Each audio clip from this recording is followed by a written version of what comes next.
रामायण कथा भाग 99। श्रीमद् गोस्वामी तुलसीदास जी द्वारा लिखित श्री रामचरितमानस लंका कांड। कालनेमी ने रावण को समझाते हुए कहा, तुम श्री रघुनाथ जी का भजन करके अपना कल्याण करो। हे नाथ, झूठी बकवास छोड़ दो और प्रभु की भक्ति करो। भेदभाव को त्याग दो, अपने अज्ञान को त्यागो, जो काल का भी भक्षक है। क्या कभी युद्ध में उससे जीत सकते हो तुम? उसकी ये बातें सुनकर रावण बहुत ही क्रोधित हुआ। तब कालनेमी ने मन में विचार किया, इसके हाथ से मरने की जगह में श्री राम जी के दूत के हाथ से क्यों ना मरूं? ये दुष्ट तो पापी है। कालनेमी मन ही मन में ऐसा सोचकर चला और उसने मार्ग में माया रची तालाब, मंदिर और सुंदर बाग बनाया। हनुमान जी लक्ष्मण जी के लिए जड़ी बूटी लेने के लिए जा रहे थे। तब हनुमान जी ने सुंदर आश्रम देखकर सोचा कि मुनि से पूछकर जल पी लूं, जिससे थकावट दूर हो जाए। राक्षस वहां कपट से मुनि का वेश बनाकर वहां बैठा था। वो मूर्ख अपनी माया से मायापति के दूत को मोहित करना चाहता था। हनुमान जी ने उसके पास जाकर मस्तक नवाया। वह श्री राम जी के गुणों की कथा कहने लगा। कालनेमी बोला, रावण और राम में महान युद्ध हो रहा है। राम जी ही जीतेंगे, इसमें संदेह नहीं है। हे भाई, मैं यहाँ रहता हुआ ही सब देख रहा हूँ। मुझे ज्ञान दृष्टि प्राप्त है। हनुमान जी ने उससे जल मांगा तो उसने कमंडल दे दिया। हनुमान जी ने कहा, थोड़े जल से मुझे तृप्ति नहीं होगी।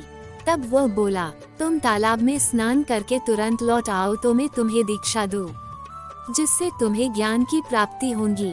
तालाब में प्रवेश करते ही एक मगरी ने हनुमान जी का पैर पकड़ा। हनुमान जी ने उसे मार डाला।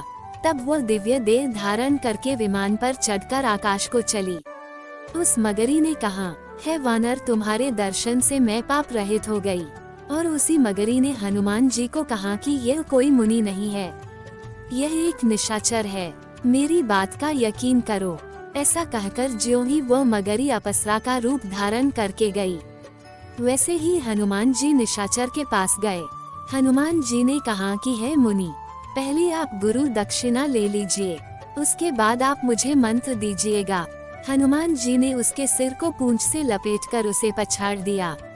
मरते समय उसने अपना राक्षसी शरीर प्रकट किया और उसने राम राम कहकर अपने प्राण छोड़े।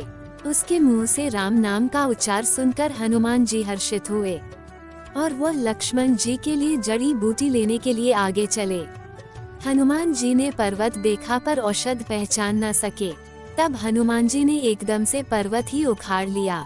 पर्वत उठाकर रात में ही आकाश मार्ग से दौड़ चले और अयोध्यापुरी के ऊपर पहुंच गए।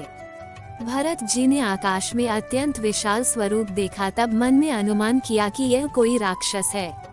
उन्होंने कान तक धनुष को खींचकर बिना फलक का बाण चलाया। बाण लगते ही हनुमान जी राम राम का उच्चारण करते हुए मूर्छित होकर पृथ्वी पर गिर पड़े।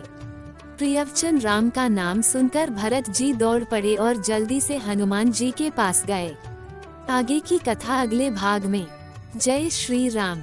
दोस्तों, हमने भगवान श्री राम की लीलाओं को सरल भाषा में समझाने की एक तुच्छ कोशिश की है। आपको हमारी कोशिश अच्छी लगी हो तो वीडियो को लाइक कीजिए और चैनल को सब्सक्राइब कीजिए। कमेंट में जय श्री राम लिखिए।